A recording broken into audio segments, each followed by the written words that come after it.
রাধে রাধে, সুপ্রভাত। আচ্ছা, তোমরা কি কখনো খেয়াল করেছো আমাদের রোজকার ব্যস্ত জীবন, অফিস যাত্রা, এই যে বিশেষ করে বসে বসে কাজ করার ফলে আমাদের শরীর ধীরে ধীরে সেই আগের ফিটনেসটা যেন হারিয়ে যাচ্ছে। তাই আজ থেকে আমি শুরু করছি আমার 30 দিনের মর্নিং ওয়াক চ্যালেঞ্জ। এই জার্নিতে আমি দেখতে চাই কিছু ছোট্ট পরিবর্তন কী করে আমার শরীর, মন আর এনার্জিতে প্রভাব ফেলে।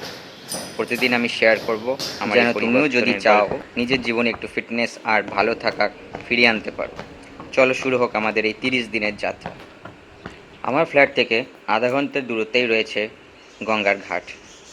সে ঘাট সংলগ্ন এই যে আশ্রমটা দেখছো, এটা অ্যাকচুয়ালি বলা হয় বরানগরের কাছের মন্দির। এই মন্দিরটি শ্রী শ্রী রামকৃষ্ণের এক শিষ্য বানিয়েছিলেন। দর্শনের সময় এই বোর্ডে তোমরা দেখতে পাচ্ছ।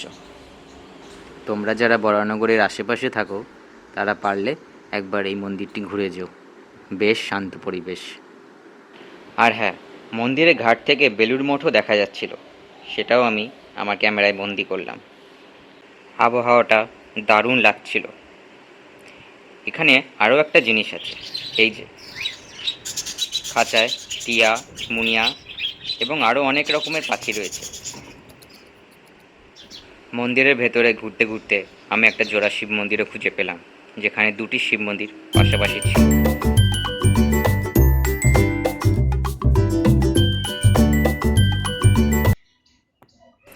এই কাচের মন্দিরের পাশেই আরেকটি ঘাট আছে, ছোট্ট ঘাট।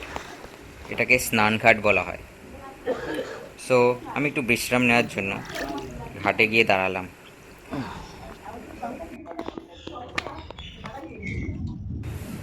গঙ্গার ধারে এই পুরনো ঘাটটা সত্যি অনেক দিনের ইতিহাসের সাক্ষী।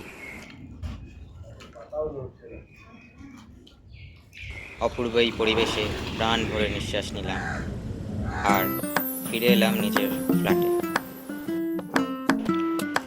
Day 1 complete. ফেরার সময় দোকান থেকে একটা দইয়ের প্যাকেটও নিয়ে এলাম ফর মাই ব্রেকফাস্ট। চলো দেখা যাক কতটা আজকে হাঁটা হলো। আরে বাহ, ফার্স্ট দিন দেখছি বেশ ভালোই পারফর্ম করলাম। চলো দেখা হচ্ছে নেক্সট ব্লগে।